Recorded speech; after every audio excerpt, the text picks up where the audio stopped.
Student, Hindi first में हम लोग लेसन थर्ड की रीडिंग करेंगे। लेसन थर्ड हमारा है सात सहेलियाँ। सात सहेलियों से तात्पर्य है कि यहाँ देश के कुछ विभिन्न हिस्सों के बारे में बताया गया है। लेखक कुछ बताना चाहते हैं इसके सात सहेलियों के माध्यम से। उन्होंने सात सहेलियाँ किसे कहा, आइए कहानी में हम लोग देखें। भारत के पूरब में एक ही क्षेत्र में 7 प्रदेश हैं। इन प्रदेशों को अंग्रेजी में 7 सिस्टर्स कहा जाता है। हम इन्हें हिंदी में 7 सहेलियाँ कह सकते हैं। बहनों में कई बातें समान होती हैं। लड़कियाँ किसी को तभी सहेलियाँ बनाती हैं जब उनमें सामान्य विशेषताएं हों। ये प्रदेश हैं अरुणाचल प्रदेश, असम, मेघालय, मणिपुर, मिजोरम, नागालैंड और त्रिपुरा। कहने का मतलब है इन 7 प्रदेशों के ही 7 सिस्टर्स या 7 सहेलियाँ कही जाती हैं, जिसके नाम पर ही हमारे लेसन का नाम 7 सहेलियाँ रखा गया है। हम यह जानना चाहेंगे कि इन प्रदेशों में कौन सी बातें सामान्य हैं जिनके कारण इन्हें 7 सहेलियाँ कहा जाता है। तो इनकी बच्चों इनमें सामान्य बातें क्या क्या हैं जिसकी वजह से इन्हें 7 सहेलियाँ कहा जाता है, आइए नीचे देखते हैं। ये सारे प्रदेश पहाड़ी हैं। आप जानते हैं कि हिमालय की श्रृंखला कश्मीर से पूरब तक लगभग 1500 मील लंबी है। हिमालय की पूर्वी छोर में ये सारे प्रदेश स्थित हैं। पहाड़ों में मैदान की तरह घर कतार में नहीं बने होते हैं। 2 पहाड़ों के बीच में जो छोटी सी घाटी है उसी में आबादी बसती है। इस कारण एक घाटी से दूसरी घाटी तक पहुंचना अत्यंत कठिन काम है। अतः हर घाटी के लोग दूसरी घाटी से कटे होते हैं। इस दूरी के कारण उनकी भाषा, उनकी पोशाक, उनका रहन सहन सब विशिष्ट हो जाता है। इस बात को हम अरुणाचल में विशेष रूप से देखते हैं। इन प्रदेश में मोनापा, आदि, अपातानी, नोकटे, वांचो आदि कई जनजातियां हैं। इन सब जनजातियों की संस्कृति बहुत विशिष्ट है। रंग बिरंगी पोशाकें, विशिष्ट नृत्य शैली, संगीत और वाद्य यंत्र आदि के कारण इन संस्कृतियों का जीवन हमें मोहित करता है।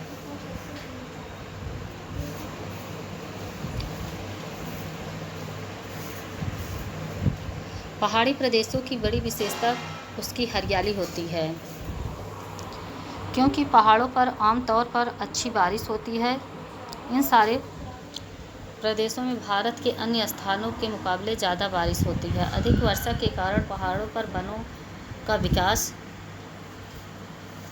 होता जाता है। इन वनों में फिर वन्य जीवन का भी विकास होता है।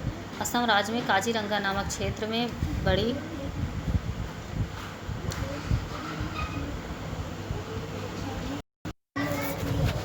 बड़ी संख्या में गैंडे पाए जाते हैं। पहाड़ी प्रदेशों में बारिश के कारण यहाँ ऊंचे ऊंचे वृक्ष होते हैं। वृक्षों के कारण सारी पहाड़ी प्रदेशों में लकड़ी का काफ़ी प्रयोग होता है। जैसे ही आप बस या टैक्सी से इन प्रदेशों के आरंभ प्रवेश करेंगे, आप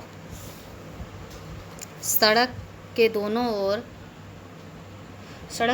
ओर लकड़ी के बने छोटे और सुंदर मकान देख सकते हैं। चूँकि ये सड़कें पहाड़ पर बनी होती हैं, घरों को हमें पहाड़ की ढलान पर बनाना पड़ता है। इस कारण मैदान की तरह यहाँ पक्की नींव वाले मकान नहीं बनते, बल्कि छोटे लकड़ी के घर लकड़ी के खंभों पर बने होते हैं। आगे के खंभे छोटे और पीछे के खंभे बड़े।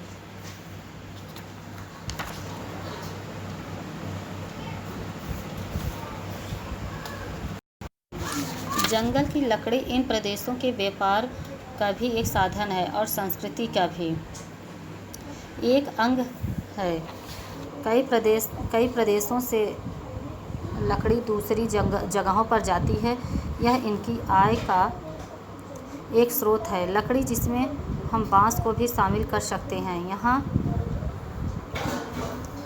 यहाँ की संस्कृति का मूल आधार है। कई प्रदेशों में लकड़ी या बांस की बनी हस्तकला की सुंदर कलाकृतियाँ मिलती हैं। बांस की बनी टोकरियाँ, बजाने के ड्रम आदि आमदनी का स्रोत है। पहाड़ी जीवन की एक और विशेषता उसकी कृषि से जुड़ी है। गेहूँ, गन्ना आदि फसलें मैदानों में उगाई जाती हैं, क्योंकि उनके लिए नियमित रूप से पानी देने की क्योंकि उनके लिए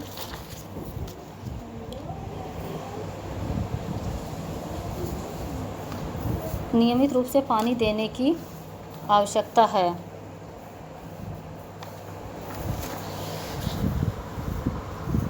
पहाड़ों में सिंचाई की कोई व्यवस्था नहीं होती और खेती बारिश के पानी पर ही निर्भर होती है।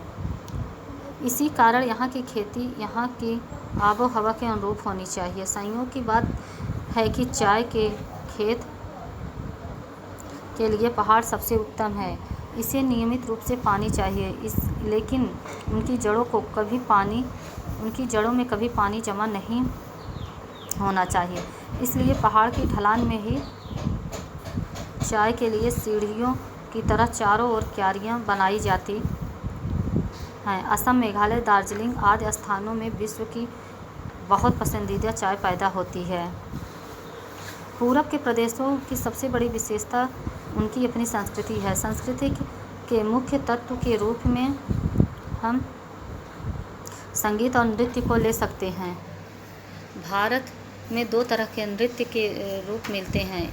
एक और शास्त्रीय नृत्य और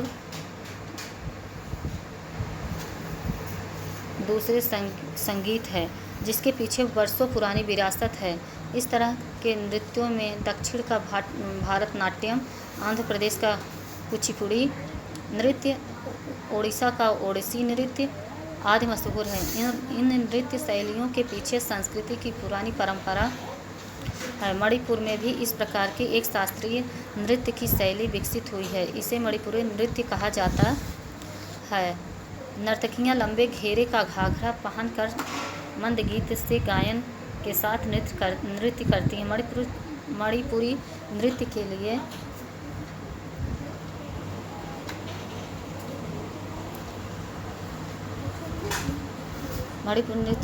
कृष्ण और राधा से संबंधित पद रास की शैली में गाए जाते हैं। यह नृत्य लोगों का मन मोह लेता है। नृत्य का दूसरा महत्वपूर्ण रूप लोक साहित्य नृत्य है। इसी संदर्भ में पूर्व के विविध क्षेत्रों के नृत्य आकर्षण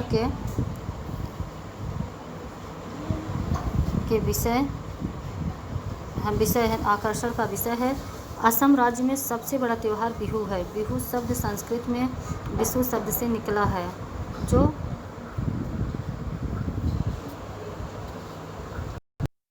संवत्सर के वर्ष का अर्थ देता है। असम राज्य में सूर्य की गति पर आधारित नया वर्ष हर साल अप्रैल 14 या 15 को प्रारंभ होता है। इस अवसर पर पूरे असम में रंगोली बिहू का त्यौहार मनाया जाता है। यह त्यौहार लगभग 1 महीने तक चलता है, जिसमें स्त्री पुरुष लोग धुन के साथ मस्ती से झूमते हुए नाचते हैं। असम में फसल काटने के अवसर पर 2 और बिहू के त्यौहार मनाए जाते हैं। अक्टूबर में कोंगाली बिहू और भोगाली बिहू जनवरी में। इन अवसरों पर लोग खुशियाँ मनाते हैं और नाचते गाते हैं। इस प्रकार का एक उल्लेखनीय लोक नृत्य मिजोरम का है, जिसे बांस का नृत्य कहा जाता है। इस नृत्य में चारों तरफ लोग बांस की बल्लियां हाथ में लेकर उनका स्थान अदल बदल करते हैं। नाचने वालों को इन बांसों के बीच की जगह पैर रखकर नाचना होता है। अगर गलती से बांस बदलते समय पैर फंस जाए तो नाचने वाला नीचे गिर सकता है। इस तरह इस नृत्य में गति और कुशलता का सबसे अच्छा मेल दिखाई देता है। यह नृत्य देखने में अत्यंत रोचक लगता है। अरुणाचल प्रदेश आदि प्रदेशों में हर जनजाति की अपनी विशिष्ट लोक नृत्य की शैलियाँ हैं। वह अलग अलग पर्वों, त्योहारों और संदर्भों में सामूहिक रूप से ये नृत्य करते हैं। पूरब के प्रदेशों के संदर्भ में हम कुछ विशेष बातें देख सकते हैं। यह प्रदेश प्राकृतिक दृष्टि से बहुत संपन्न है।